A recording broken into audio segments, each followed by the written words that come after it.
Frequency Podcast Network. Stories that matter, podcasts that resonate. You know, your guess is as good as mine if America's former and future president has any real intent of fulfilling his campaign promises once he takes office.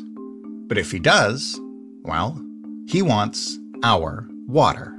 Millions of gallons of water pouring down from the north with the snow caps in Canada and all pouring down. And they have essentially a very large faucet. Water experts, naturally, dispute Donald Trump's characterization of an extremely complex system as a, quote, very large faucet. But nobody is unclear about his ultimate meaning. Very soon, if not already, California and other parts of the United States will need more water to continue to drive agricultural production. And if they don't have it available, they'll have to go find it somewhere. Which brings us back to Canada, to the Columbia River Treaty, which Canada and the Biden administration are working now to finalize before Trump takes office, to the Great Lakes and their abundance of fresh water shared between the two countries, to Canadian water, in short. And what does that mean for us? And what, if anything, can Canada do about it?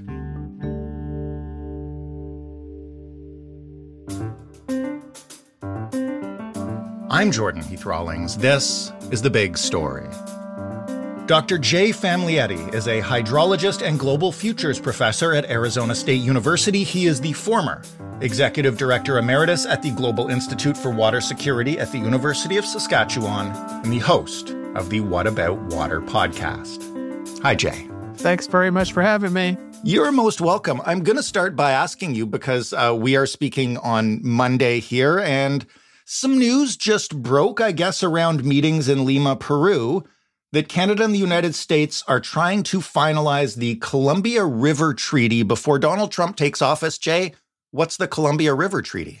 Like many of the transboundary water agreements the United States has with Canada, these treaties are really focused on how the water is managed on both sides, because what happens on one side impacts what happens on the other side of the border. For example, how the waters are managed during a flood, how the waters are managed during droughts. So that becomes very important because we share the watersheds, and it's not just the Columbia River, but other basins across the border. It's become important because Trump recently made some outrageous comment about how there's a great faucet up there in Canada. Mm-hmm. We're a great big faucet. Yeah, it's just a great big faucet. And, we could just go and turn it and all that water is going to magically flow into the United States. So I expect that this is a preemptive move by the Biden administration to harden up that treaty before Trump takes office. And I think it's a great idea. I guess what I'm trying to understand is when he describes it as a great big faucet, how would you describe it? I would describe the faucet as non-existent. United States and Canada, I think, have great relationships over their shared waters. They share a lot of the same problems: climate change, dealing with a variable water cycle, meaning increasing frequency of flooding and droughts, the need to grow food. So I think the relationship is quite strong.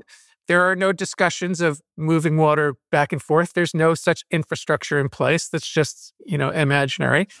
And there's also legal bodies in place. There's the IJC, the International Joint Commission, which manages and oversees the interactions between the two countries. And the Boundary Waters Treaty goes back to, I think, 1909. So we have a long history of cooperation. There's one other thing I want to say, and I think this is really important. People in the United States don't walk around saying, we need to go up to Canada and get that water. It doesn't happen. We have plenty of water here in the United States. About what you just said, I just saw your piece in the New York Times, and your research team has, I guess, discovered something that's happening in California, or at least discovered more information about it. Can you explain what's going on there? So our work in California really revolves around the use of some NASA satellites, and it's been going on for a couple of decades now, and we've had the data for a couple of decades. And these satellites are particularly adept at helping us understand how the total amount of water is changing. So all of the snow, the ice, and the water in the rivers and reservoirs and the soil moisture in the groundwater. But also, when we use those satellites with other data, we can get an excellent picture of how groundwater storage is changing across the whole state, and in particular in the Central Valley, which is a huge agricultural region of great importance for all of North America as well as the world. So, long story short, been watching it for 20 years. California's been losing total water availability for the last 20 years. And much of it comes from groundwater, something like 2 million cubic kilometers or 1.5 million acre feet per year is being lost. And it's being lost mainly because of the need for irrigation water. It provides irrigation water for agricultural production. So the challenge or the issue at stake here in the United States is as the groundwater disappears, it's not just in California too, it's in many of the major aquifers in the United States. As that groundwater disappears, not only is the water security at risk, but the food security is as well. But you just told me a moment ago that America has totally enough water on its own and doesn't need any from Canada. So explain how those two things combine. So the United States is a big country, like Canada is a big country. And we both share the same distinction in that there are parts of these countries that have a lot of water. And they also share a lack of groundwater management. So in the United States, it is imperative that we take a national level look at our groundwater resources and think about the need for a national level policy or national level oversight. Because many states have groundwater management, but a lot of it is not enforced. A lot of it's not comprehensive. Great example. I live now in Arizona, and Arizona has groundwater management, but it covers only the municipalities, which is not where we use all the groundwater, and it only covers 16% of the area of the state. So the other 84%, which is really where most of the water is used, is unmanaged. So, if we could get that groundwater management under control, we wouldn't have to be worrying about the more, supply side, bringing in more water, hundreds of desalination plants. There's a lot that we could do before we go for that hard infrastructure. The last time we spoke, we talked about how precious a resource water was becoming, and I asked you if my child would fight in the water wars. Did that just become more likely? I'm not saying, I know we've talked about the laws that govern this kind of stuff, and I want to get into that a little bit more later. But, the water is sitting right there. We have a lot of water. Do we expect that this administration will actually plan for the eventuality, or will they just be needing a fix? Excellent question. And, when I wrote that opinion piece, this administration was in the back of my mind. Mm-hmm. But I do expect more water wars around the world. Yeah. We can come back to Trump, but the water wars around the world have nothing to do with Trump. I mean, we can look around the world and see that so much of it is drying out, or it's melting, or it's losing groundwater to the point now our research has shown that nearly 3/4 of the world's population lives in countries that have been losing water over the last 2 decades, and I expect that to continue. So I see lots of regional tension in the coming decades. Between the United States and Canada, I think there is a very hard political infrastructure that's been built up. It has a long history, and I don't think Canada is going to budge on any of the craziness, nor should it. But that doesn't stop the incoming president from saying these crazy things. And I expect that we'll hear more of that. I also expect that he will try to undo, many of the things that, say, President Biden has done. Mm-hmm. So, for example, President Biden took a great interest towards the last year of his term, took a great interest in groundwater and asked his president's Council of Advisors on Science and Technology to make some recommendations to focus on groundwater. And I had the privilege of testifying before that committee. They go by PCAST. So we hosted a PCAST meeting on groundwater at ASU. And they are making recommendations. What will Trump do? He'll probably ignore them. That's the kind of stuff that he will do. In your New York Times piece, you made the case, as you mentioned, for preparing and creating groundwater management strategies in order to avoid having to build the hard infrastructure in a hurry. And what you mentioned is, I guess, and I'd like you to describe it to me like an oil pipeline, but for water from the Great Lakes. Explain how that would work, or is that just you spitballing? No, that's not something that I dream about, or if I dream about it, it's a nightmare. It's meant to be provocative because one of the underlying reasons for writing that opinion piece is that I've tried for many years. I was on a National Academy of Science, which is like the Hall of Fame scientists committee. I'm not in the Hall of Fame, but I was on one of their committees to do a study on exactly this topic. What happens to food production? What happens to food security in the United States if its groundwater is significantly threatened? And we've gotten nowhere with that. We tried for 7 years. I'm off the committee now. And we couldn't generate any interest. I've tried many things. Podcasts, documentary movies, all kinds of writing, as well as my, scientific research papers and lecturing. And it's really difficult to get people's attention. So the idea of the New York Times piece was, let's be a little bit provocative. So do I want to see a pipeline from the Great Lakes to, the Southwest or to California? Hell no. But if that's what it takes to mention, and we didn't invoke President Trump at the time because this was in August before the election. Right. But that was clearly in my mind that you could get a person like that who has, dictatorial tendencies. And, who knows? I mean, that's the bottom line. Who knows? I'm going to ask maybe a slightly dumb question now, just because I'm curious. If building a pipeline like that were to become necessary, what kind of regulations govern whose water is whose when it comes to the Great Lakes, and how would you pull that off? So, anytime we talk about the Great Lakes, and rightly so, half of the ownership resides with Canada. So, anything that we would talk about would have to be just on, the United States side and would have to be agreed upon by Canada. But you can't just take your half of the water in the lake. Exactly. That's why I don't ever really see that happening. It's really more of, being provocative, but we already move water around a lot in the United States.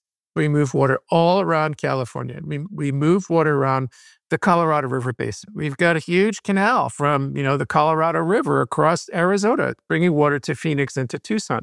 So we're already doing it. So the point I was trying to make in the article and in thinking about the United States and North America's food security, if we don't pay attention to preserving that groundwater, there may come a time where either agriculture migrates out of California, or, what are we going to do? Are we going to move the agriculture to where the water is, or are we going to move the water to where the agriculture is? And I think we need to study that problem. And, interstate water transfers are difficult. They require treaties, and they're usually within a river basin.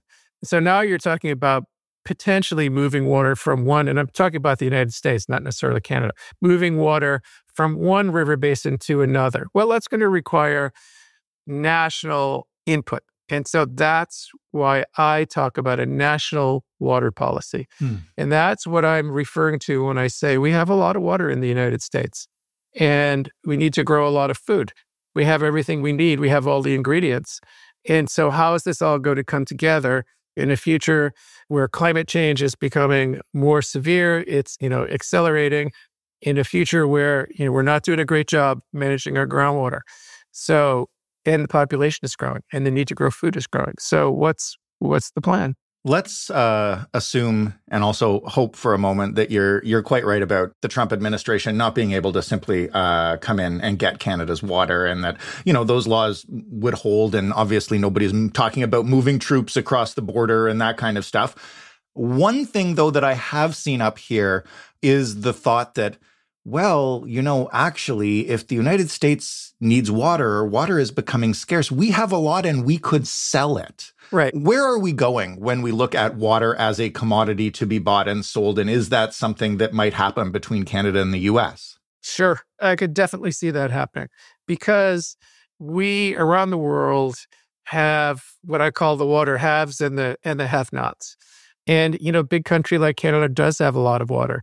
And if it chooses to sell its water across the boundaries, it probably does already through some bottled water. Right. If it chooses to do so and the Canadian population supports it, then fine. So I do see more and more of this because I'm coming from this perspective of looking at these satellite maps, and the areas of the continents that are drying are expanding and expanding, taking over the mid-latitudes. And so that's where I'm coming from, and then sort of projecting out several decades or 100 years. I'm not thinking about right now. I'm thinking really about the future. Right. And yeah, I think the value of water and the price on water, the value will be much better appreciated. The price will go way up, and there will be thriving markets for water. The past year, I think, maybe year and a bit, have kind of showed us that we maybe have underestimated how fast the system is tipping in terms of climate. So, how much can we rely on the water that's in certain places now continuing to show up and being able to sort of plan our water management around what we've come to expect, but might be changing rapidly? Yeah, so that is an excellent question. And the answer is we can't really rely on it the way that we used to. So there's this paradigm in statistics called stationarity, that things basically stay the same. And so sure, you've got some extremes, but the mean stays the same and the range of variability stays the same. And what we've discovered in hydrology over the past few decades, there was a famous paper written in our field called Stationarity is Dead, which means that everything is changing and everything is becoming more predictable. Great example, I will use Canada. Climate change models, the IPCC, Intergovernmental Panel on Climate Change, reports for the longest time have been suggesting that the wet areas of the world, like Canada, the high latitudes, will get wetter. And the tropics are also, it's the high latitudes of the tropics will get wetter, and the dry areas in between the mid-latitudes will get drier. And in our data for the first 15 years, we saw that that was actually happening. We could see it. Canada's getting wetter, Eurasia, Northern Eurasia is getting wetter. You know what? Over the last 5 years, this is not happening. High latitude Canada, high latitude Eurasia are losing water at a rapid clip. And that's because of ice melt, snow melt, permafrost melt, and warming at quite a rapid pace that high latitudes may be 4 times the global average. So much greater evaporation. And so what we expected in the past, we can't expect it anymore. And so that's why our water managers in both countries, whether they're provincial or state or county or, national level, we need to pay very, very close attention to climate change and these dynamics that you mentioned, this non-stationarity, the dynamics of how things are changing and changing rapidly. What are a couple of things that you'll be looking for or examining in the first 6 months, 1 year of this new administration's water policy or approach to water in general, that you think could tell us a little bit about how worried Canadians should be about the future of our water under a Trump presidency? I think the degree to which this administration is interested in the demand side will be very telling. And by that, I mean, how much will it invest in efficiency? How much will it encourage conservation? How much will it invest in technology that can help water use be more efficient? How much will it engage with the private sector, who is the biggest user of water? I mean, it's mostly agriculture, but it's the private sector. They're the biggest users of water. And now we've got right behind agriculture, we've got apparel, we've got mining, the data centers and the chip manufacturers who all use a tremendous amount of water. So the degree to which this administration works with the private sector to embrace technology, to embrace conservation, to support efficiency, to support farmers, to help them put in more, low interest loans for more water efficient irrigation. Those are key indicators, right? And so if that administration is not paying attention to the demand side, the only other option is the supply side. So, you asked the question, how worried should Canada be about its water? I think Canada should be really concerned about its water, but those concerns really have nothing to do with the United States. Canada is warming much faster than the rest of the world. Like we said, the snow, the ice, the permafrost are all melting away. It has very little groundwater protection. It's exposed to an increasingly variable water cycle, meaning a greater intensity and frequency of flooding and drought. Forest fires are going off the hook. There's a profound lack of access by Indigenous or First Nations peoples. And Canada has a history of dumping massive amounts of raw sewage into its oceans. Mm-hmm. So it's important for Canadians and for the Canadian government to take a strong look inward before there's real serious worry about the United States. Jay, thank you so much for this. It's always a pleasure. Thanks very much. Dr. Jay Famulietti, host of the What About Water podcast, a water expert in general across North America. That was The Big Story. For more from us, including a previous interview with Dr. Famulietti, you can head to thebigstorypodcast.ca. You can also reach us with your feedback at hello@thebigstorypodcast.ca or by calling 416-935-5935 and leaving a voicemail. The Big Story is available in all your favorite podcast players and on your smart speaker. Just ask it to play The Big Story podcast. Thanks for listening. I'm Jordan Heath Rawlings. We'll talk tomorrow.